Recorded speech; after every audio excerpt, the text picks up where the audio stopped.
Violence, you have peace. Bullets and tear gas, what do you have? You have the words of the Almighty God. Padalhan mo nila og bala, tirahon mo og tear gas. Preach to them the words of God. Kahit saan ka man pumunta, lahat nagsasabi, good triumphs over evil.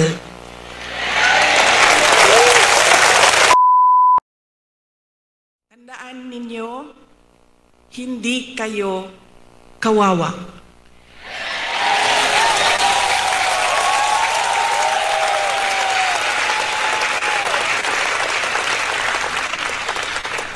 Tungod kay ang langit nung amahan naa pirmi kaninyo.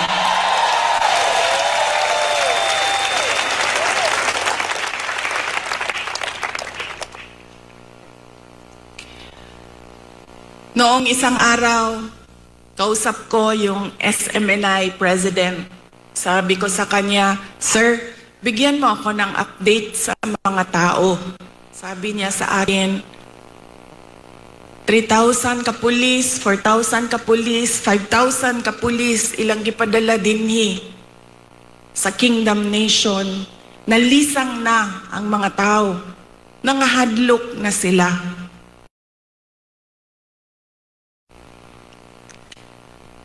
Mali nga malisang. Mali nga mahadlok. Kay baw mo nga no? Gipadalhan mo og 5,000 kapulis na inyong istoryahon, na inyong ipasabot, na unsa na ang atong nasod, asa na ang rule of law.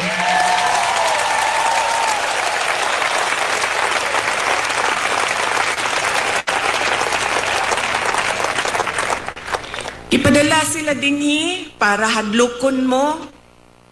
Gipadala mo sa Ginoo para pasabton sila.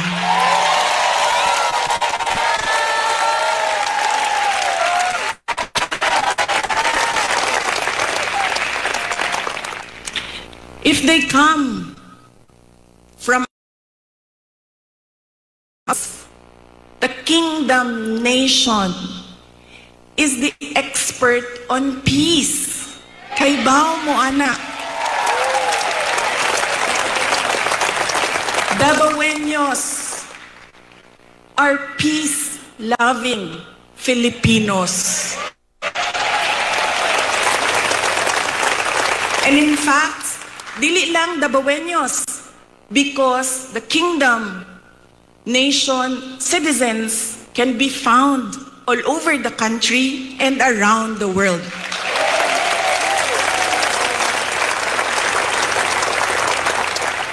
That this is not about me and you.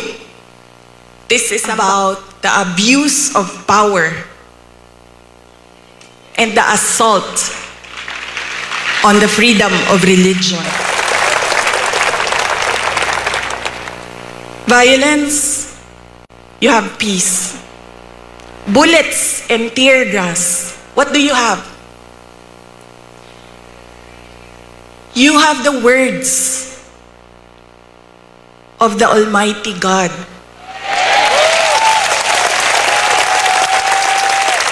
You have the Bible. Padalhan mo nila og bala, tirahon mo og tear gas. Preach to them the words of God.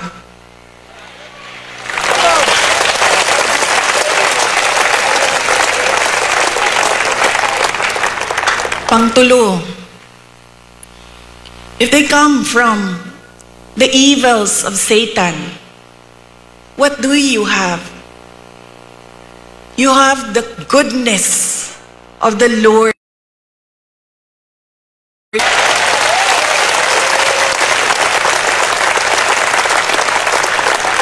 And always remember, kahit saan ka man pumunta, lahat nagsasabi, good triumphs over evil.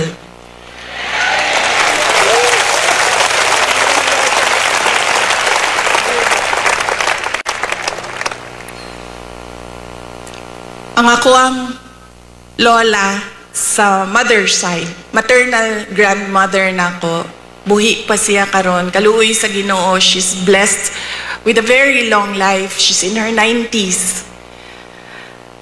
Lumad sila dinhi sa Davao del Sur ug Davao City, sa Padada Davao del Sur ug diri sa Davao City. Ang iyahang trabaho is magmaligya og kaniadtong panahon, mga 1960s, 1970s, mamaligya anang mga murag ukay-ukay kung ginatawag nato karon. Onya, mamaligya og mga lain-laing klaseng dry goods. Nakaadto siya og baklaran na maligya siya og mga sandals, nga mo ang ginabaligya kaniadto. Sa iya ako nakakaton og kanang dili maghulat nga naay customer, kundi tawagon nimo dapat ang customer, pasudlon nimo sa imong tindahan. Doon na siya'y pulong sa ako tong batanon pa ko. Kebaw mo, diri manggod sa ato sa Pilipinas, when you are outspoken, when you are opinionated, when you are headstrong, ang tawag sa imuha, maldita. I feel that it is wrong, pero somehow, siguro sa ato ang mga Pilipino, na kung mutubag ka, tawagong kag maldita. So, tung batanon pa ko, ang ako ang lula, mag-istorya, mga saba tingali, unya, mutubag ko, mingon dayon na ang ako ang lula. Maghinay-hinay ka, Inday. Kay ang gaba.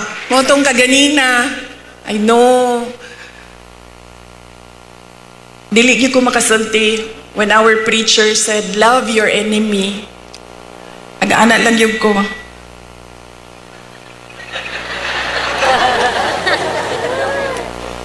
Wala pa ko sa punto sa mga miyembro. I am not in that level of spiritual enlightenment na I can love my enemies.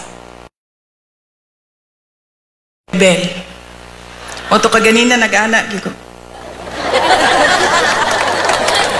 Para di ko makasala. But you know,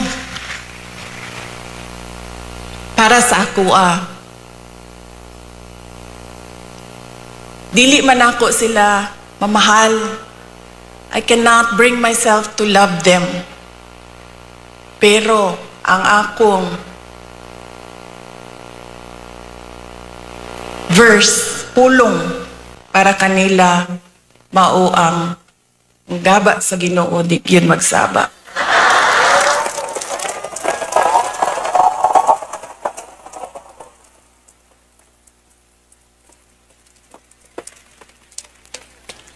Mauna siya ang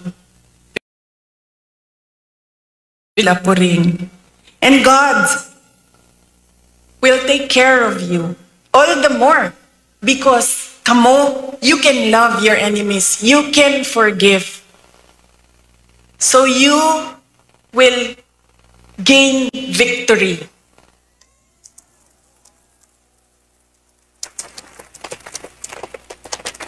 God will be there, will always be behind you, around you, above you, underneath you, to cradle you, to shelter you.